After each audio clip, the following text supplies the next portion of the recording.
of Zsa-Zsa's sixth airplane crash. I've got a cornfield and a field. Later, there's another plane crash in a jungle. That one. Wes Anderson's The Phoenician Scheme emerges as one of the most curious and stylistically mature projects in his already distinctive filmography. Known for his symmetry, pastel color palettes, and ensemble casts, Anderson has cultivated a unique space in cinema that many try to imitate, but none can truly replicate.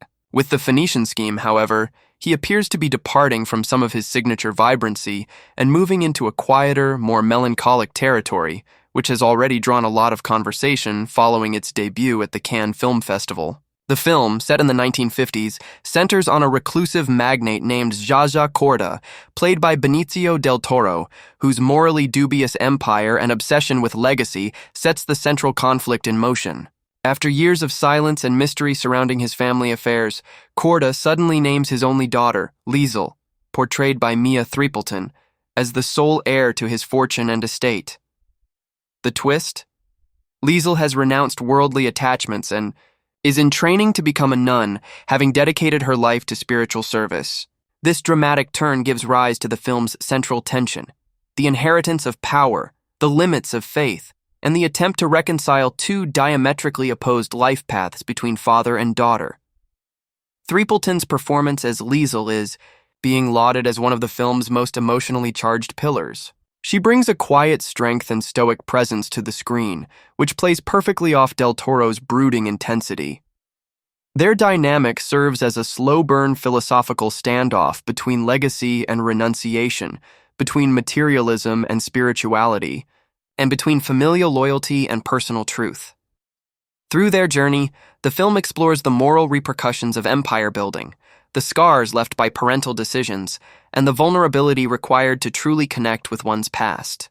Though Anderson's films are often more whimsical or wryly detached, The Phoenician Scheme carries a layer of moral gravity and personal anguish that makes it stand apart from previous entries like The Grand Budapest Hotel or Asteroid City. Production-wise, the film was primarily shot at Babelsberg Studio in Germany, a location rich with film history and visual legacy. Longtime Anderson collaborator Bruno Delbonnel handled cinematography, choosing to shoot on 35mm to preserve a rich, analog texture that reflects the film's historical setting. From costuming to lighting to set design, there is a level of meticulousness in this film that showcases Anderson's continued obsession with detail, but now rendered through a slightly desaturated and aged aesthetic that evokes a sense of faded grandeur. One of the most talked-about props in the film is a custom-made rosary designed in collaboration with Cartier, specifically for Liesl's character. The rosary, made from white gold, rose-cut diamonds, and ruby cabochons, symbolizes Liesl's internal conflict, a spiritual tool that is also an object of wealth, designed by one of the world's most luxurious brands. This contradiction underscores the thematic heart of the story, the tension between sacred ideals and inherited opulence. The supporting cast, as expected from any Wes Anderson film, is a rich tapestry of talent, featuring Cera, Scarlett, Johansson, Tom Hanks, Bryan Cranston, Benedict Cumberbatch, and several newcomers. Cera plays Bjorn, an insect specialist who is unexpectedly entangled in the family's business and personal dilemmas. His role, while quirky, becomes crucial to the plot, offering a lens into the absurdity of the world that Korda and Liesl inhabit.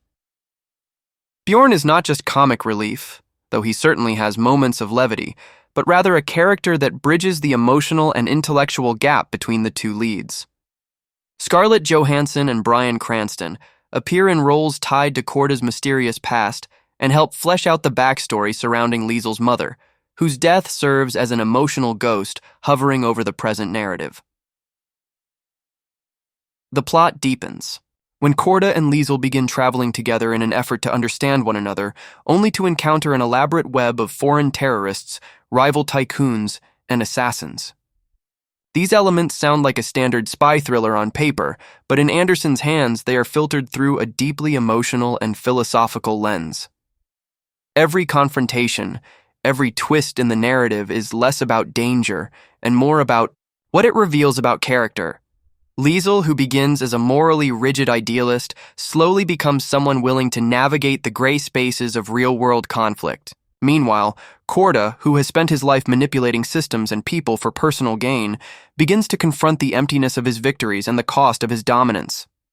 Their emotional evolution drives the movie forward, culminating in a powerful final act that doesn't rely on spectacle, but instead on confrontation, forgiveness, and transformation. At the film's Cannes premiere, reactions were varied but mostly favorable. Some critics described the film as too muted and lacking Anderson's usual visual fireworks, while others praised it for its introspective tone and emotional intelligence. What seems clear is that the Phoenician Scheme represents a pivot point in Anderson's creative evolution, a willingness to pare back and sit with discomfort rather than always trying to dazzle or distract.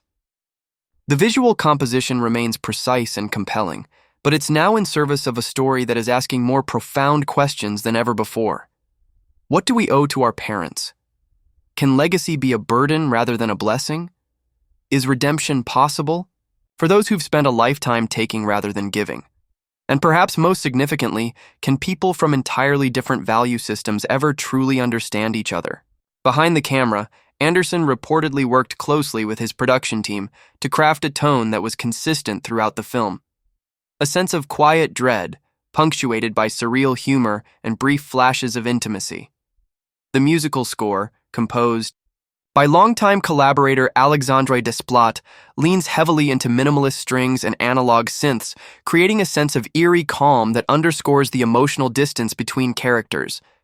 Every detail, from costume textures to the grain of the film stock, seems carefully chosen to reinforce the film's core themes. The editing is measured and deliberate, allowing moments to breathe, allowing actors to pause and react rather than rush to the next quirky line or punchy gag.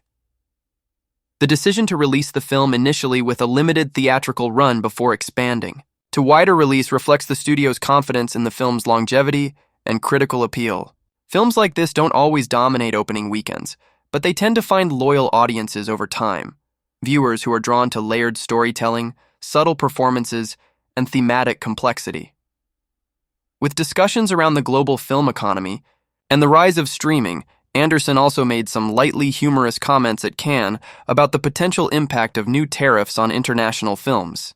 While half joking, the comment still touches on a real concern for auteurs who rely on cross-border financing and distribution networks.